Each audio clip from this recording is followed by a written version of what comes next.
Finally আমি চাকলা পৌঁছে গেছি। যারা ভিডিওর ফার্স্ট পার্ট সেকেন্ড পার্ট দেখেছো তাদের জন্য থার্ড পার্টটা, যারা ফার্স্ট পার্ট সেকেন্ড পার্ট দেখোনি তাদের জন্য তারা একবার দেখে আসতে পারো। এটা হচ্ছে পার্কিং জোন, এটা ভেতরের পার্কিং জোন। যারা বাইরের পার্কিং জোন তারা তো নিশ্চয়ই দেখেছো। আর এটা মন্দিরপুর ভেতরটা। আমার তো মন খুবই খুশি, কারণ অনেক দিন পর, অনেক মাস অপেক্ষা করার পর আজকে লোকনাথ বাবার দর্শন পাবো। আমার মনটা খুবই খুশি। প্রথমে ভিডিও করে দেখিয়ে দিলাম মন্দিরটা। যারা এখনও আসতে পারোনি লোকনাথ বাবার আশ্রমে চাকলাতে, তারা ভিডিওটা দেখে নিতে পারো। আর বাইরে দেখো, বাইরে এখানে একটা মন্দির আছে, এইখানে অনেকে ধূপকাঠি মোমবাতি দেয়। একজনের বিয়ে হয়েছে, সেই দেখতেই পারছো বর বউ ওখানে আশীর্বাদ নিচ্ছে। আর জায়গাটা খুব সুন্দর জায়গা। শীতকালে এখানে অনেকে রোদ পোহায়। জায়গাটা অসাধারণ জায়গা, অসাধারণ। সবাই জোরসে বলো জয় বাবা লোকনাথ। মন্দিরটার চূড়াটা খুব সুন্দর লাগছে। এখানে বর বউর আশীর্বাদ হয়ে গেছে। এই মন্দিরের সামনে পৌঁছে গেছে, একদম এক্ষুনি পুজোয় বসবেন। সেই কারণে তোমাদের ভিডিওটা আমি দেখিয়ে দিলাম। মন্দির এখন বাজে 12:45, এখন পুজোতে বসবে। লোকনাথ বাবার দর্শন আমি পেয়েই গেছি। সবাই জোরসে বললো জয় বাবা লোকনাথ কি জয়। বাবা যেন সবার মঙ্গল করে। কি সুন্দর, কি ভাগ্য না যে লোকনাথ বাবার দর্শন পাওয়া। সত্যি লোকনাথ বাবা সবার সহায় আছে। সবাই অঞ্জলি দিতে বসে গেছে। এই এখনই অঞ্জলি হবে এই ঠাকুরমশাই। আর বাইরেও একটা লোকনাথ বাবার মূর্তি আছে। যারা ভেতরে অনেকে ভিড়ের মধ্যে লোকনাথ বাবার দর্শন না পাবে, তারা এখানে এসে লোকনাথ বাবার দর্শন করে যেও। আর এখানে এই বিড়ালটাও লোকনাথ বাবার আশীর্বাদ নিচ্ছে। দেখেও বসে বসে আছে ফাঁকা মণ্ডপ। আমি একটু এর ফটো ভিডিও করে নিয়েছিলাম। সাথে সাথে দেখছি লোকনাথ বাবার একদম মন্দিরের সামনে এসে, তখন দেখো সময় 3:15 বাজে পুরো। তখন ঠাকুরমশাইকে জিজ্ঞেস করেই আমি ভিডিও করছিলাম, কারণ এখানে ভিডিও করা একদম, ভিডিও করা ফটো তোলা একদম নিষিদ্ধ। বা ঠাকুরমশাইয়ের সাথে আমার একটু ভালো সম্পর্ক আছে বলে ইনি আমাকে চেনেন, এই জন্য ফটো তুলতে দিয়েছে। এখানে এখানে দেখো নারকেল নিয়ে বসেছে। এই কাকুটার সাথে অনেকের পরিচয় আছে। কাকু খুব পুরনো কর্মচারী এখানকার, আর খুবই ভালো একটা মনের মানুষ। এখানে স্টলগুলো দেখছো, খুবই সুন্দর সুন্দর স্টল। বাচ্চাদের খেলনা থেকে শুরু করে লোকনাথ বাবার মূর্তি থেকে শুরু করে সব কিছু এখানে পাওয়া যায় খুবই কম দামে। একবার এসে এখানে থেকে কিছু কিনে যেতে পারো, খুবই ভালো লাগবে। যারা প্রথমবার আসছো তা এই কাকুর দোকান থেকে কিনবে, খুব ভালো লাগবে। কাকুরও খুব ভালো লাগবে, কারণ আমরা আসলেই তো কাকুর ব্যবসা হবে।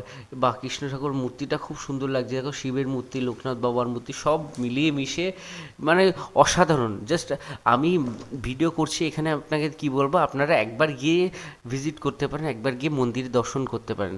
আর যারা অ্যাড্রেসটা জানেন না, আমাদের ফার্স্ট পার্ট সেকেন্ড পার্টটা দেখে নেবে। সেখানে আমি পুরো ডিটেলস দিয়ে দিয়েছি কীভাবে তোমরা মন্দিরে আসবে, কোথায় গাড়ির পার্কিংয়ের ব্যবস্থা আছে, কোথায় খাবারের কুপন পাওয়া যায়, সব কিছু দিয়ে দিয়েছে। এখানে অনেক স্টল লাগিয়েছে, খুব সুন্দর সুন্দর স্টল। বাচ্চাদের খেলনা থেকে শুরু করে সব কিছু দেখছো। ময়ূরের পালক থেকে শুরু করে সব কিছু এই কাকুর দোকানেও পাওয়া যায়। কাকুর সাথে এখানে মোটামুটি সবার সাথে ভালো সম্পর্ক আছে, কারণ আমি মাঝে মাঝে আসা যাওয়া করি তো। বাট এইবারটা খুব লং হয়ে গেছে, কারণ 6 মাস পরে আমি চাকলায় গেছি। আমি খুব এক্সাইটমেন্ট ছিলাম এই কাকুর দোকান থেকে কিছু কিনবে। সবার দোকান থেকে কিছু কিছু কিনো, যারা সব তো এক দোকান থেকে কেনা সম্ভব হবে না, বাট চেষ্টা করো কেনার। এখানে হচ্ছে অনেকে যারা মানসিক করে এখানে সুতো বেঁধে যায়। বাট এখানে শুনেছি মানত করলে সেই মানত পূরণ হয়, মনস্কামনা পূর্ণ হয়। লোকনাথ বাবা সবার মনস্কামনা পূর্ণ করে। রনে বনে জলে জঙ্গলে যেখানে বিপদে পড়বে লোকনাথ বাবার সহায় হবে। লোকনাথ বাবা সবাইকে আশীর্বাদ করেন। লোকনাথ বাবা কাউকে ফেরায় না, বিনা হাতে কাউকে লোকনাথ বাবা কখনো ফেরায় না। এখানে লোকনাথ বাবার একটা ছোট্ট মন্দির আছে। আমি এসেই একটা কুপন কেটে নিয়েছিলাম। এটা হচ্ছে 40 টাকার খিচুড়ি কুপন। দেখতেই পাচ্ছ একটা 30 মিনিটে এখানে এই লাইন ধরে ব্যারিকেড আছে, লাইন ধরে চলে যেতে হবে লোকনাথ বাবার খিচুড়ি প্রসাদ গ্রহণ করতে। আমি একটু পিছিয়েই পড়েছিলাম, কেন একটু ভিডিও করছিলাম যেহেতু, একটু পিছিয়েই পড়েছিলাম। এই ইনি হচ্ছে লোকনাথ বাবা খুব বড় ভক্ত, যার ফটো তোমাদের এইমাত্র দেখালাম। এই যে এই লাইনটা একদম চলে গেছে খিচুড়ি খাওয়ার। এই যে এই উনুনগুলো দেখছো, এখানে উনুনে খিচুড়ি রান্না করা হয়, খিচুড়ি ভোগ রান্না করা হয়। কত বড় বড় উনুন, আমি তো দেখেই অবাক। আর দেখো তো খিচুড়ি রান্না করার যে হাঁড়িগুলো কত বড় বড় দেখেছো, এর মধ্যে কত টন টন খিচুড়ি পার ডে তৈরি হয়, পার ডে বানানো হয়। দেখতেই পাচ্ছ। ফাইনালি আমি খিচুড়ি ভোগের কুপনটা, একজন আছে ওনার হাতে দেবো খিচুড়ি ভোগের কুপনটা, এই কাকুর হাতে দিলাম। এবার কাকু আমাকে ভেতর এন্ট্রি করতে দেবে। মাত্র 40 টাকায় খিচুড়ি ভোগ, যেটা পশ্চিমবাংলায় কোথায় পাবেন না, শুধু চাকলায় এসে পাবেন 40 টাকায়। এটা হচ্ছে খিচুড়ি খাওয়া বসার জায়গাটা, দেখে নাও। এখানে সবাই লাইন দিয়ে বসে আছে, আস্তে আস্তে করে খিচুড়ি দেবে। এই লাইনে আমিও বসবো এখনই। তোমাদের একটু দেখিয়ে দিলাম, যারা জানো না, প্রথমবার আসবে চাকলাতে, তাদের যাতে অসুবিধা না হয় সেই কারণে আমি ভিডিওটা করলাম। সবাই কিন্তু ভিডিওটা স্কিপ না করে দেখবে, তাই তোমাদের সুবিধা হবে দেখতে। দেখো আমিও বসে পড়েছি ফাইনালি। এখনই কাকু পাতা দেবে, এই কাকু, সেই কাকু দেখে যে নারকেল দিচ্ছিল সেই কাকু। খিচুড়ি দিয়ে, এবার খিচুড়ি প্রসাদ দিচ্ছে। খিচুড়ির পর দেবে একটু তরকারি দেবে, তরকারি দিয়ে, এই যে তরকারি দিচ্ছে।